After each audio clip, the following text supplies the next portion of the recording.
Bismillah ar-Rahman ar-Rahim, mes très chers frères et sœurs, Assalamu alaikum wa rahmatullah wa barakatuh. Je m'excuse d'avance pour la voix un peu enrhumée, j'ai très mal à la gorge, mais cela ne m'empêche pas de vous dire que, mes très chers frères et sœurs, nous sommes arrivés dans les 10 derniers jours du mois de Ramadan. Et il me tenait à cœur de faire une petite piqûre de rappel sur les bienfaits des 10 derniers jours du mois de Ramadan. Mes très chers frères et sœurs, nous savons tous que le Ramadan est un mois béni, un mois de miséricorde, de pardon et d'adoration intense. Mais ces 10 derniers jours, qui a commencé aujourd'hui, sont encore plus spéciaux.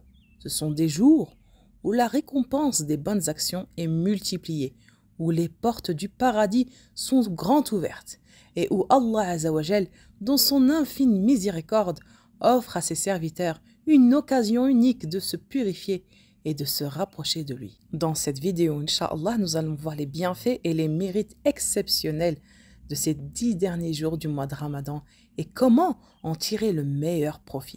La nuit du destin, Laylatul Qadr, une nuit mieux que 1000 mois. Laylatul Qadr, c'est la meilleure nuit, une nuit où il y a tellement de baraka, où il y a beaucoup de bien. Layla Mubaraka, Layla Azimat Barakat, fiha khayrat, où des anges descendent jusqu'à Salat al-Fajr, hatta matla al-Fajr, et où malheureusement beaucoup de gens sont privés de cette nuit azima, et où les anges qui descendent sont des anges de miséricorde avec du bien et de la baraka. Oui, car c'est bien de cette nuit qui est meilleure que 1000 mois.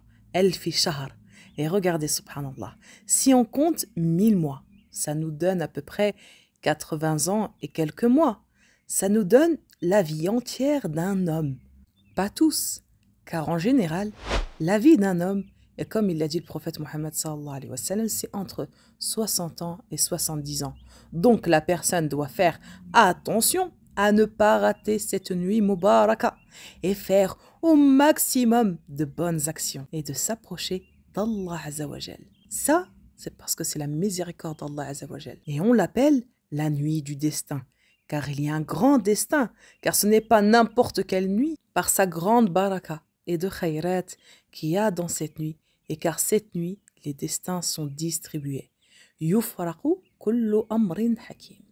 Yuqdar jusqu'à l'autre nuit du destin.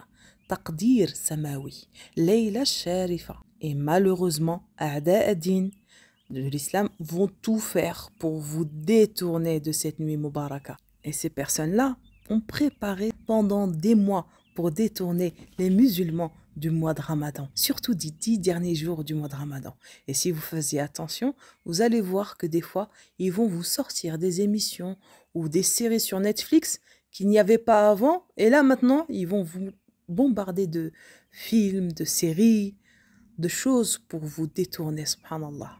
Et surtout, détourner nos jeunes de ce bien, et plus précisément les 10 derniers jours.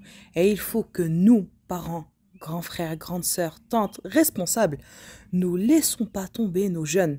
Il faut que nous attirons nos jeunes à faire des bonnes actions. Déjà que juste nous, on a du mal.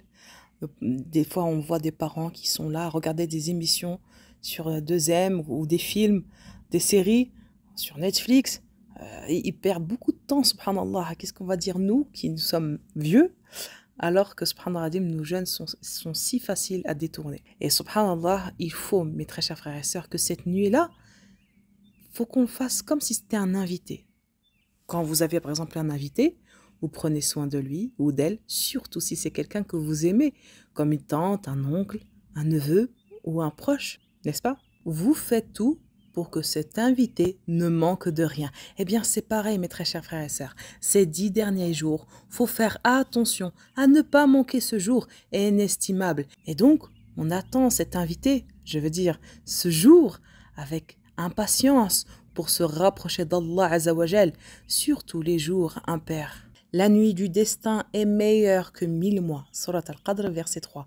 Cela signifie que toute adoration accomplie cette nuit-là équivaut à plus de 83 années d'adoration. C'est une opportunité immense pour obtenir une grande récompense et se faire pardonner de ses péchés. Le prophète Mohammed sallallahu alayhi wa sallam a dit « Celui qui prie durant la nuit du destin avec foi en espérant la récompense d'Allah Azzawajal, ses péchés passés lui seront pardonnés. Bukhari et Muslim. Et mes très chers frères et sœurs, cette nuit bénie se trouve dans l'une des nuits impaires des 10 derniers jours, 21, 23, 25, 27 ou 29. C'est pourquoi les musulmans redoublent d'efforts en prière, en lecture du Coran et en invocation durant cette période.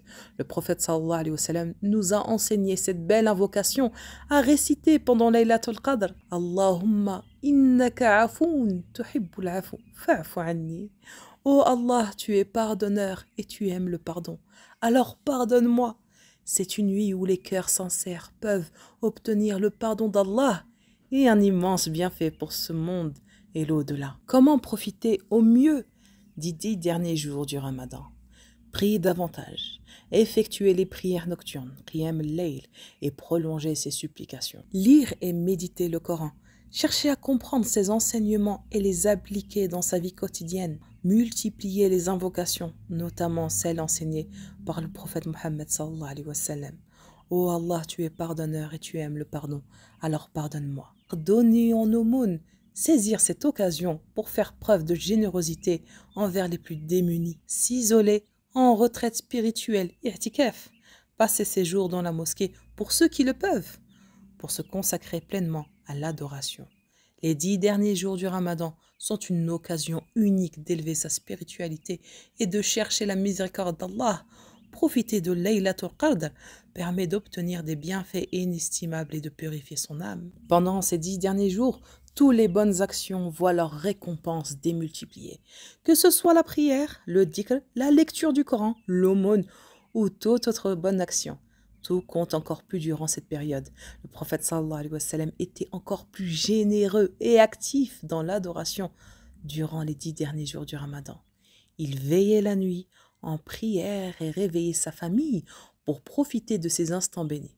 C'est donc un moment privilégié pour prier, faire du dhikr et lire et méditer le Coran et multiplier les du'as et faire de l'aumône. Le prophète Mohammed sallallahu alayhi wa sallam était connu pour être extrêmement généreux et il était encore plus durant le mois de Ramadan, surtout dans les 10 derniers jours. Et il a dit « L'aumône éteint la colère d'Allah comme l'eau éteint le feu ». Tirmidhi. C'est donc le moment idéal pour donner aux personnes dans le besoin, que ce soit sous forme d'argent, de nourriture, de vêtements ou même d'un simple sourire et d'une bonne parole, en plus de la zakat al-fitr qui est obligatoire à la fin du Ramadan, ne l'oublions pas. Donner de l'aumône durant ces 10 derniers jours peut être une source de grande récompense et une cause d'élévation spirituelle. Essayons, mes très chers frères et sœurs, et je me conseille d'abord à moi-même d'essayer d'avoir une connexion plus profonde avec le Coran. Le Ramadan est le mois du Coran. Allah dit le mois de Ramadan au cours duquel le Coran a été descendu comme guide pour les gens. Surat al-Baqarah, verset 185. C'est le moment idéal pour lire plus le Coran, écouter des récitations et méditer sur leur sens, apprendre de nouveaux versets, chercher à appliquer ces enseignements dans notre vie quotidienne. Plus nous rapprochons du Coran, plus notre cœur se remplit de sérénité et de lumière. Donc mes très chers frères et sœurs, évitons de scroller sur Instagram ou TikTok et essayons de s'éloigner de la télé. Car les 10 derniers jours du Ramadan sont une véritable bénédiction et une occasion précieuse pour se rapprocher d'Allah, obtenir son pardon et accumuler d'innombrables récompenses. Que nous puissions tous profiter de ces jours en priant avec sincérité, en multipliant nos bonnes actions et en cherchant la nuit du destin avec ferveur. Je vais terminer avec ce hadith qui fait réveiller les cœurs. D'après Abu Huraira, qu'Allah l'agrée, le prophète sallallahu alayhi wa sallam est monté sur le minbar et a dit « Amin, Amin, Amin ». Alors un sahabi lui a dit « Ô messager d'Allah, tu es certes monté sur le minbar et tu as dit 3 fois « Amin, Amin, Amin ». Et le prophète Mohammed sallallahu alayhi wa sallam a dit « Oui, Jibril est venu me voir et a dit « Celui qui atteint le Ramadan et ne lui est pas pardonné, et rentre dans le feu, qu'Allah l'éloigne. » Il m'a dit « Dis Amin » et j'ai dit « Amin ». Et il m'a dit « Celui qui atteint ses 2 parents ou l'un d'eux et ne se comporte pas bien avec eux, puis meurt et rentre dans le feu, qu'Allah l'éloigne. Dis Amin ». Alors j'ai dit « Amin ». et celui auprès de qui tu es mentionné et ne prie pas sur toi et meurt, qu'Allah l'éloigne. Dis Amin. Alors j'ai dit Amin, rapporté par Ibn Khuzayma dans son Sahih et authentifié par Sheikh Albani. Qu'Allah accepte nos adorations, purifie nos cœurs et nous accorde une fin de Ramadan pleine de bénédictions et de miséricorde. Et voilà mes très chers frères et sœurs, nous sommes arrivés à la fin de cette vidéo. Ne m'oubliez pas dans vos invocations. دمتم في رعاية الله وآمنه والسلام عليكم ورحمة الله وبركاته.